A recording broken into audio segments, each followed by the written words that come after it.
Nasaan si Orly? Orly Mercado, and the late Rico J. Puno. We did that for a number of years. Tapos si Kino at si Randy Santiago kasama namin. Now, 1987, Tony Rose asked us to join her with GCF, Matigas. So, I go, okay. So, kasama kami, tapos na-meet namin ulit si Tita Rose. Tandaan mo, Tony, may dala kang shopping bag na dalawa.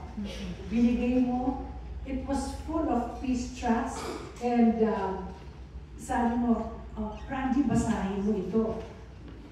It will give you, mahal ka ba English? Mahal ka, you'll feel something. Ang asawa ko po, hindi pareho ko ng emotion. Ako yung the-cry. No, siya hindi. Scientific. Kung basahin niya, yun.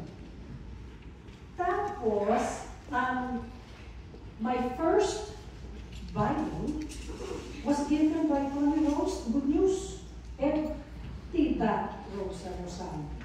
Now, when I said she was funny, because in between our show, and in between yung getting to know Christ, and going to GCF Weekly, joining a Bible study group, pati yung mga anak namin, nasa Sunday school at lahat. And I have to thank you, Tia, and Tita Rose, kasi kayo yung naging instrumental sa amin, kasama. Now, in between the show, kaya sila ko pang funny, kasi Tita Rose would give us tips.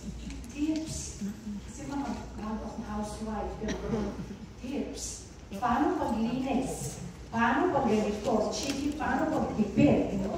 So, kami, yung Tony, nakastare lang, paano, tsaka yan, dapat nasa postura ka, nakaalos ka. Ganyan, tino mo naka-lipstick, Tony. Kung lipstick ka na, hindi siya nag-lipstick. Pag make-up ka, ako yung nakaayos.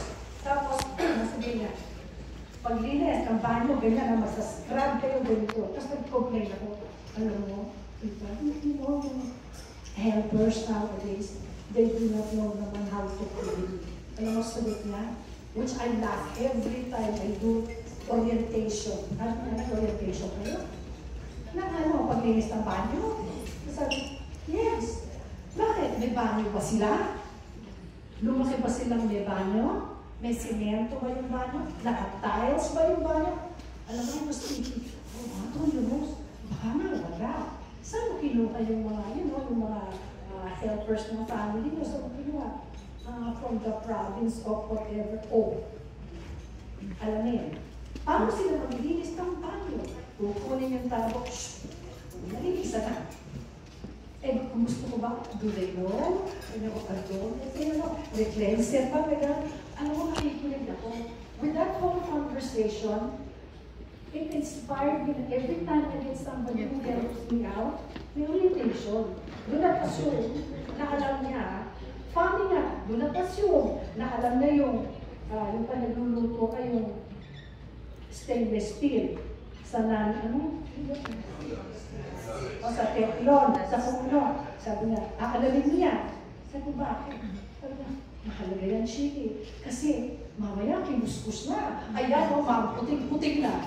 Yung aking steel, na teflon na dapat dark. Puting na. So, those are the things that, yung little conversations na ginagawa, those are the things I remember. And a few years before that, when I was one of the Baron Travel Girls, Tony, I forgot to tell you this.